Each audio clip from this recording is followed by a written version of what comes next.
Vamos ao caso Queiroz. Depois que seu ex-assessor foi preso na casa do seu advogado, o senador Flávio Bolsonaro mudou de defensor. Ele fez esse anúncio pelo Twitter. Escreveu o seguinte: a lealdade e a competência do advogado Frederic Wassef são ímpares e insubstituíveis. Contudo, por decisão dele, contra minha vontade, acreditando que está sendo usado para prejudicar a mim e ao presidente Bolsonaro, deixa a causa mesmo ciente que nada fez de errado. O novo advogado de Flávio Bolsonaro é Rodrigo Rocha, que já advogou para militares em processos relativos ao período da ditadura e também foi defensor do ex-governador do Rio, Sérgio Cabral, que está preso. O Wassef deu várias entrevistas neste final de semana. Ele disse que não sabia da presença de Queiroz em sua casa. Disse não saber como o suspeito de operar o esquema de rachadinha no gabinete do então deputado Flávio Bolsonaro, na Alerj, foi parar em seu sítio, em Atibaia, no interior de São Paulo.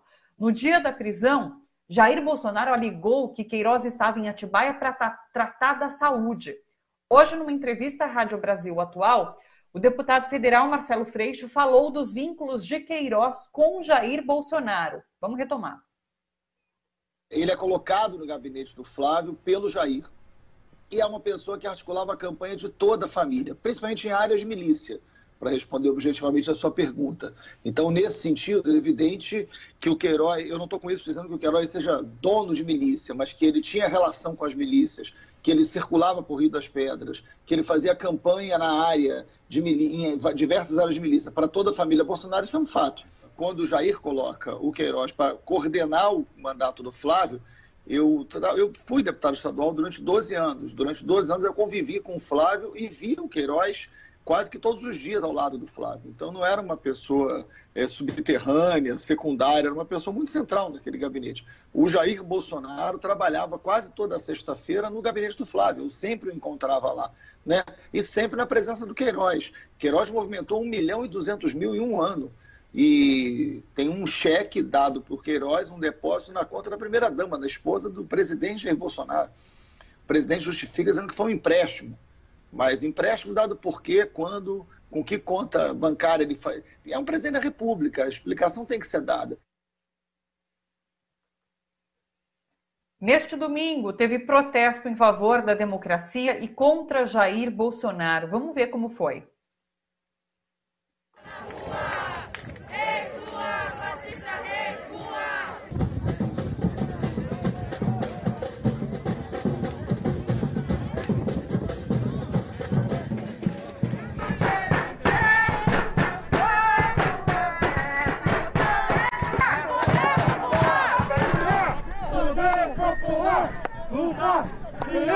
Poder popular!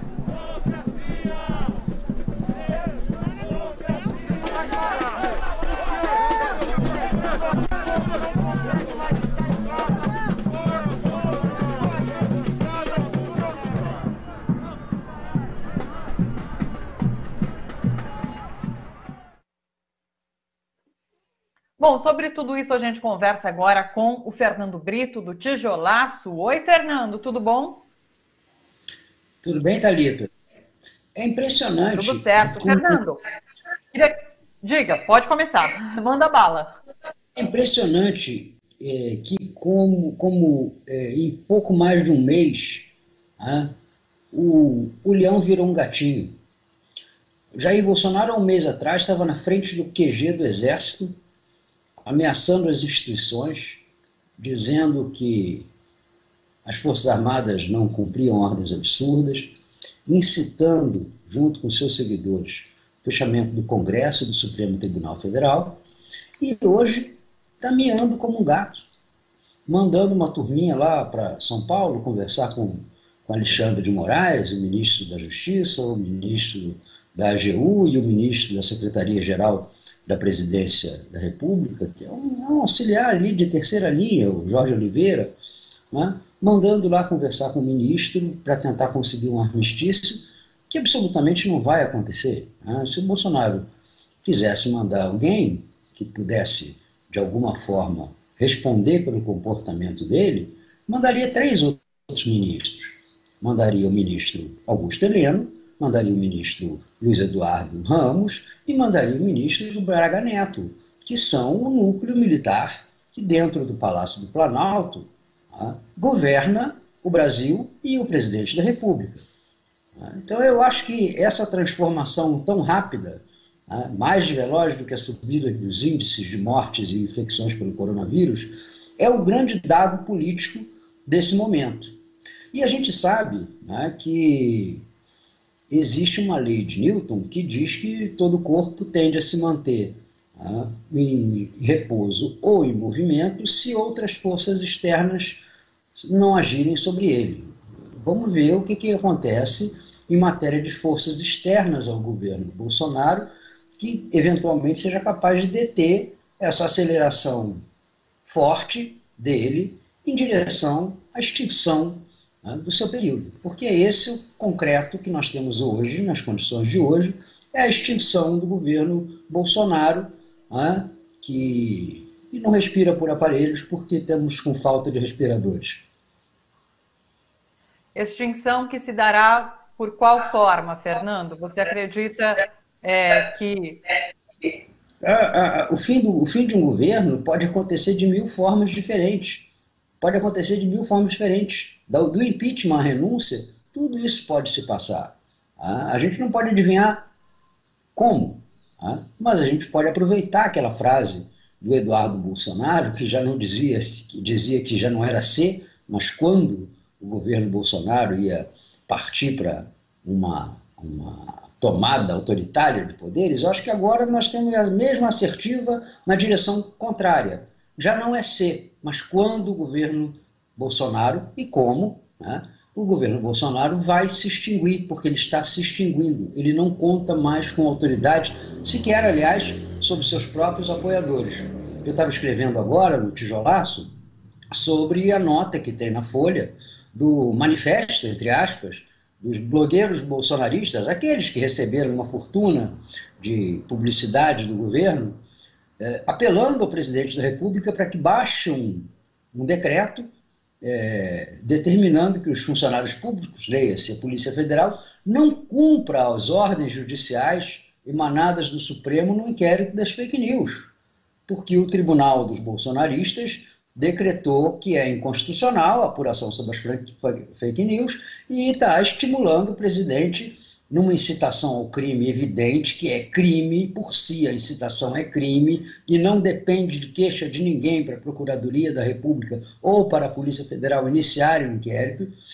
Estão produzindo essa incitação, a apologia da incitação ao crime, que é artigo 286 do Código Penal, nas barbas de todo mundo. Quem quiser vá lá no site dos bolsonaristas e vai encontrar o texto pedindo que Jair Bolsonaro edite um decreto determinando que os servidores públicos não obedeçam mais às ordens do Supremo no caso do inquérito das fake news. Chegamos a esse absurdo. É claro que Bolsonaro não vai fazer isso, ele é psicopata, mas não é louco, mas só o fato de estarem pedindo que o presidente faça uma medida escandalosamente injurídica, ilegal e anticonstitucional como essa, mostra que a tropa do Bolsonaro está em pé de guerra.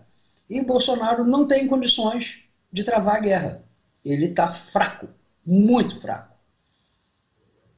Mesmo porque os militares que antes saíam em socorro ao governo Bolsonaro, ao presidente Bolsonaro, quando ele dizia alguma coisa estapafúrdia, agora eles ficaram em silêncio. Então, o governo também, de certa forma, perdeu o apoio dos militares nesse momento, né?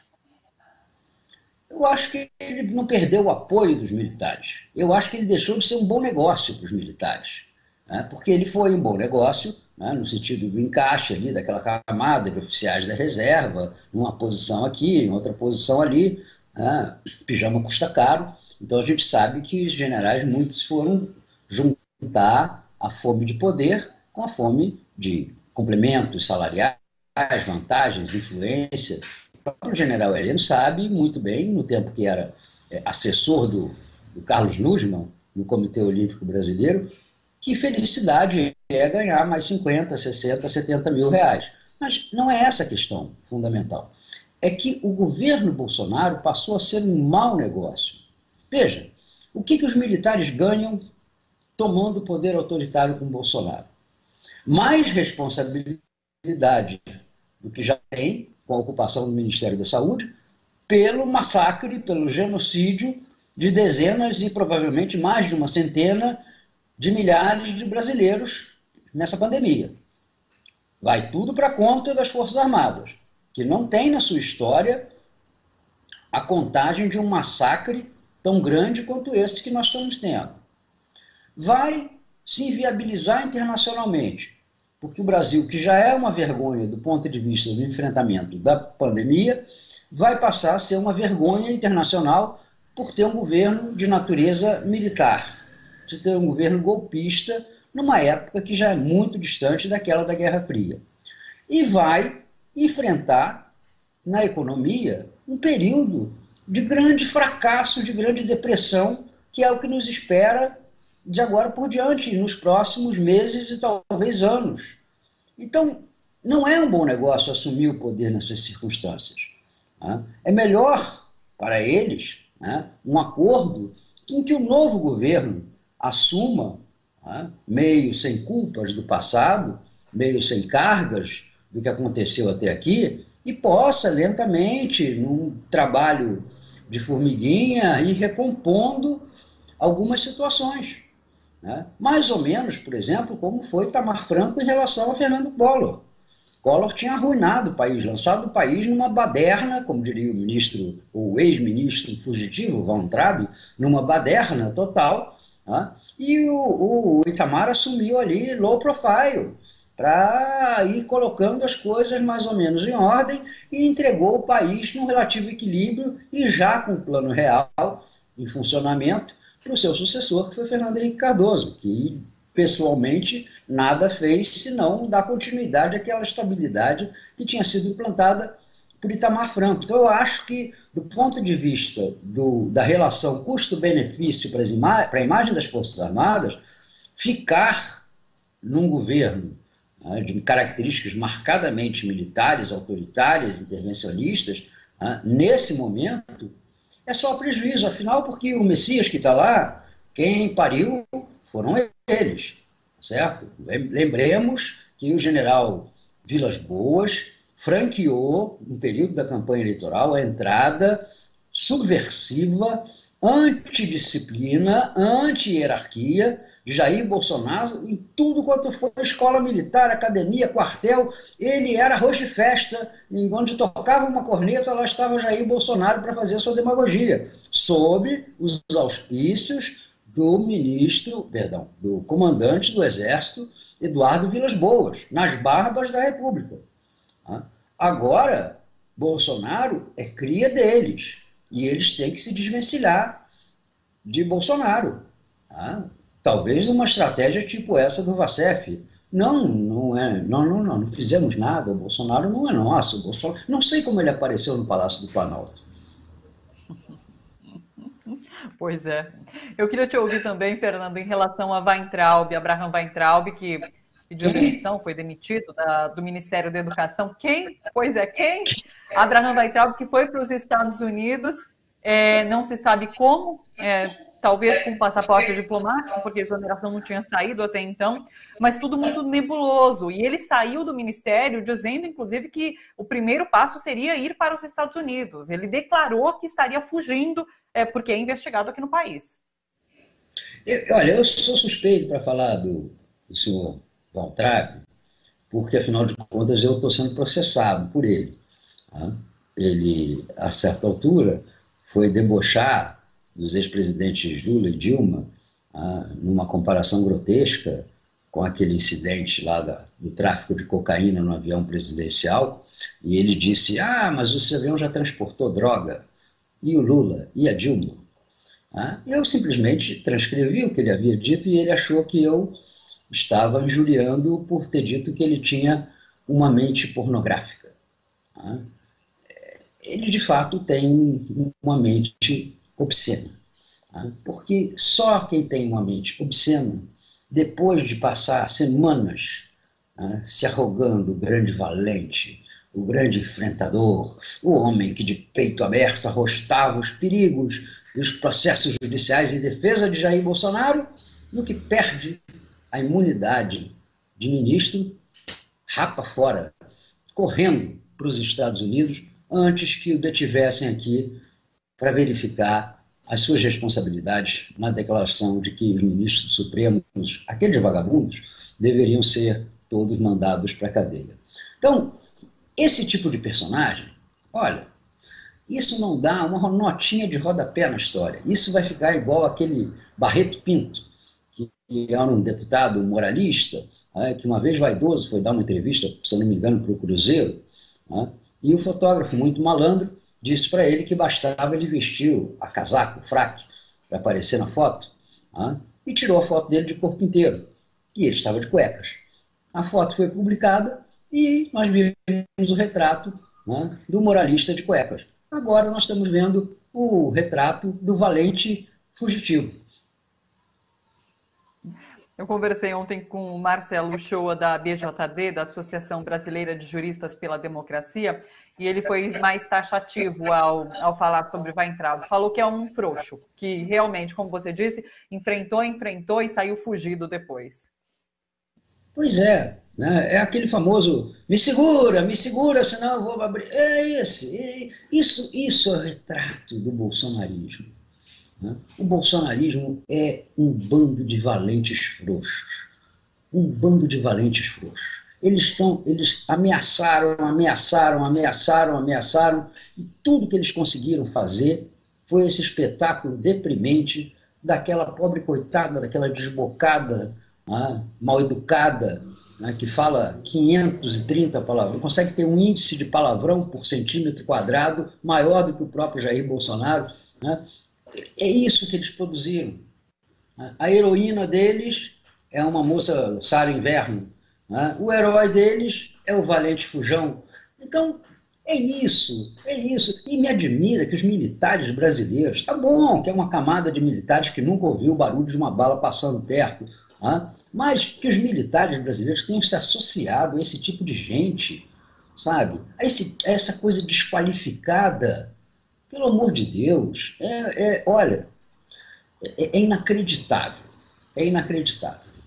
Os militares brasileiros podiam ser chamados de qualquer coisa, menos, salvo um ou outro, Dutra, Costa e Silva, menos de burros.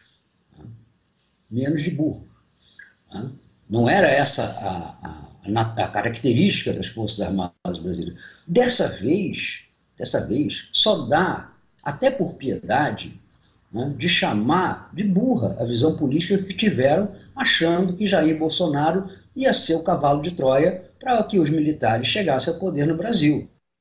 Pelo amor de Deus, não é? O Bolsonaro não é um cavalo de Troia, só é um cavalão no apelido que tinha quando era militar da ativa, porque em matéria de equino, as espécies com quem ele mais se identifica são outras, menos férteis e mais trabalhadeiras, aliás.